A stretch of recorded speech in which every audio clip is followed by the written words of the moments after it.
चांद नीचे लटक रहा था। पुराने फार्म हाउस के पीछे स्थित उस सूने कुएं पर चांदनी बिखेरते हुए टिमी के पजामे आधी रात की सर्दी के सामने पतले से लग रहे थे। उसके नंगे पांव जमीन की दरारों पर बिना आवाज किए चल रहे थे। वह एक फीका टेडी बियर पकड़े हुए था।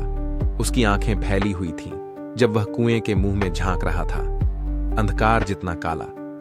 हवा में एक गुनगुनाहट थी, बच्चों द्वारा ही सुने जाने वाले फुसफुसाते स्वरों से जीवित, कोमल, जरूरी, उसे और करीब खींचते हुए। टिमी का हाथ कांप रहा था जब उसने बियर को नीचे उतारा। उसकी बटन आंखें नीचे की गहराई से आती हल्की सी चमक को पकड़ रही थी। परछाइयां लहराईं, कुछ दृष्टि से ओझल हिला। रस्सी वजन के नीचे कराही, फिर टूट गई, बियर को एक खोखली ध्वनि के साथ अंधकार में गिराते हुए। एक कर्कश फुफकार ऊपर गूंजी, उसके बाद खरोंचती पंजों की आवाज और सड़ांत की बदबू जिसने टिमी के गले को जकड़ लिया। उंगलियां बहुत सारी गलत तरीके से जुड़ी हुई कुएं के किनारे पर जम गई। एक सिर उभरा, जानवरों की खाल और मानव मांस से सिला हुआ। सर्पिल आंखें निर्दयी बुद्धिमत्ता से चमकती हुई। टिमी जम गया। चीख नहीं पा रहा था जब वह चीज बाहर निकली।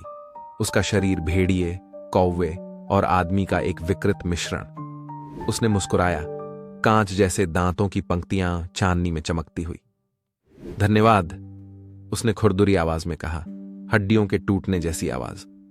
कुआं कांप उठा जब वह बाहर रेंगा, टिमी की परछाई को जमीन की दरारों पर लंबी और पतली छोड़ते हुए। सुबह होते होते केवल टेडी बियर किनारे पर बैठा रह गया, दुष्टतापूर्वक मुस्कुराता हुआ, उसकी बटन आंखें पहले से कहीं ज्यादा अंधेरा प्रतिबिंबित करती हुई।